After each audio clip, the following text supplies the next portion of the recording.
It's Local Edition. I'm Brad Pomerance in San Diego County today, joined by Jerry Kern. He's a councilman in the beautiful city of Oceanside.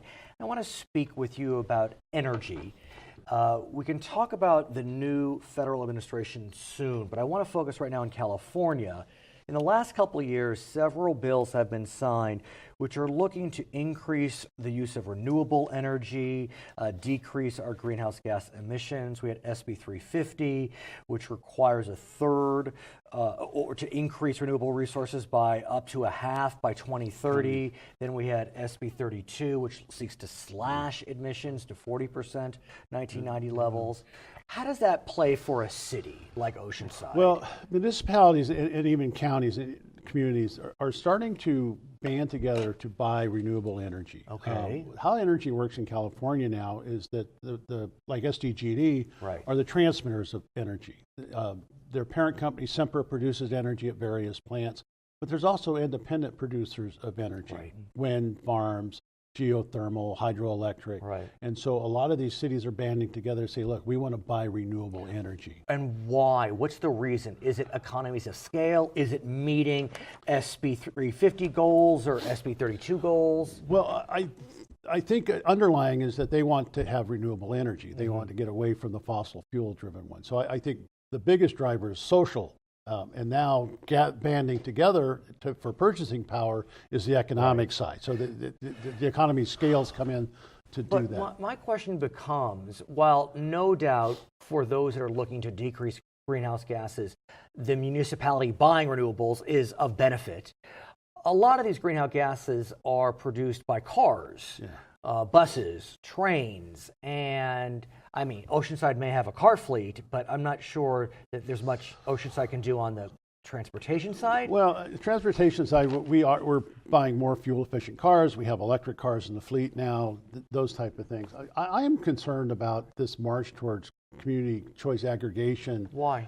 Because first of all, as a city, I'm not really sure of how to purchase power. You know, the idea that those hidden costs that happens when you go out there and say, okay, we're going to band together and buy power. Who manages that?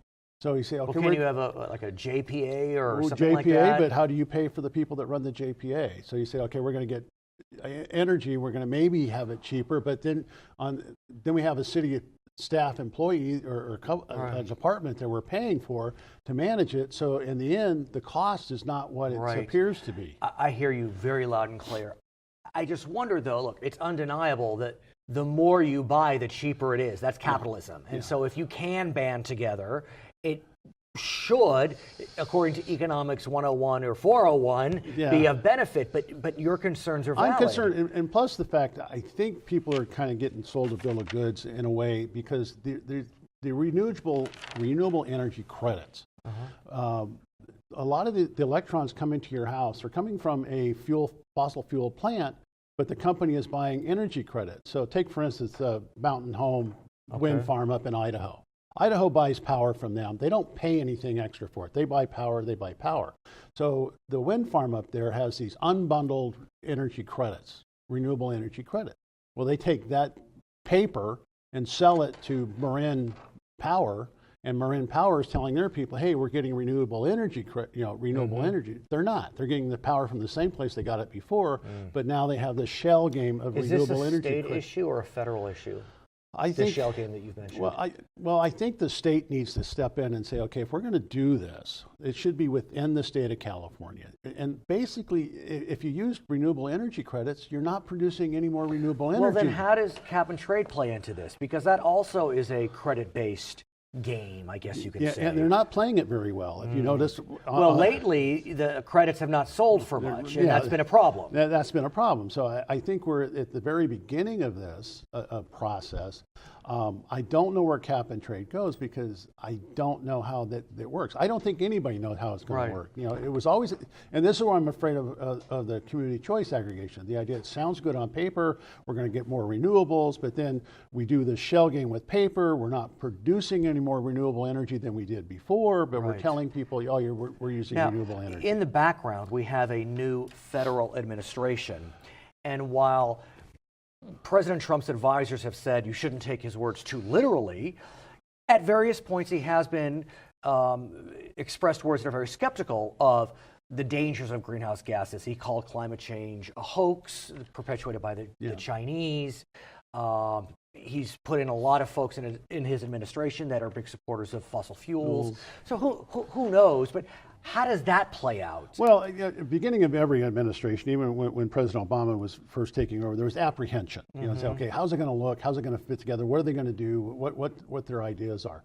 I don't know. I think there's apprehension about the new administration coming in, really what they're doing. Right now, I think Governor Perry from Texas is going to be the energy secretary. And Governor Perry, though, I mean, you know, it's kind of ironic that he's going to be the energy secretary because his political presidential aspirations were destroyed when he couldn't remember the name of the Department of Energy in 2012. Yeah. And he wants to eliminate the Department of Energy. At least that's what he said in 2012. And again, I think that's more bluster than fact because you can't unwind it. Right now, the federal legislation is, and I talked about this last time I was here, is about the fossil fuel, the spent nuclear fuel at San Onofre. And you're on one of those commissions. I'm on the community engagement panel. Well, the state legislation is that once that fuel is moved off site, it's the Department of Energy takes possession of it. So if there's no Department of Energy to take possession of it, the whole nuclear power industry collapses. Right. So they're not going to be able to unwind. And as I understand it, the Department of Energy really is more focused on nuclear than anything. Well, we have some real issues with nuclear power that we have to get resolved. But let me ask you more about the climate change issue, because this summer, 175 nations, actually it was in April, signed the Paris Accords to tremendous fanfare. Governor Brown was there. I mean, it was a monumentous event. The new administration has said they want to remove the American government from the Paris Accords. Yeah. Where do we go with that?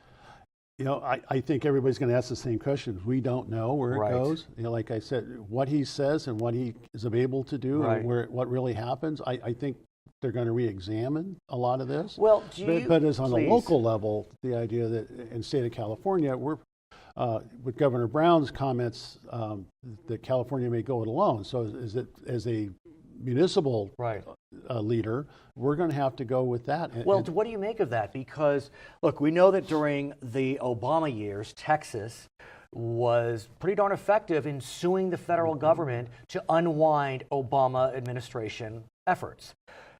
California may play that role during Trump years. Yeah. Do you want California, as a leader of a municipal government, to play that role because that has ramifications for cities? I don't know. I think one of the things that even as a city and that we will protect what our citizens the best we can. And the state of California is going to come out and actually act on what they feel is the best interest of their citizens. So the idea of Governor Brown's going to be there for 2 more years and there'll be a new administration.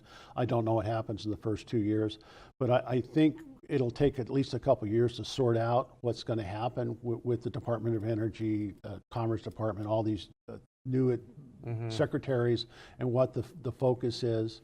I think as for the next year or so, we're going to go the same way we have been going. I mean, you know, we're working on these things and these community choice aggregations. I think we'll be working towards them. I just don't want people to say, okay, this solves our problem with greenhouse gases, because in reality, we're not going to solve it with that. Our goal is to reduce greenhouse gas emissions. I don't think community choice aggregation is the end all to be all that people talk about. And you'll come back and talk more about that? I will come back and talk about anything. Jerry Kern, he's a councilman in Oceanside. I'm Brad Pomerance in San Diego, local edition. I really wonder.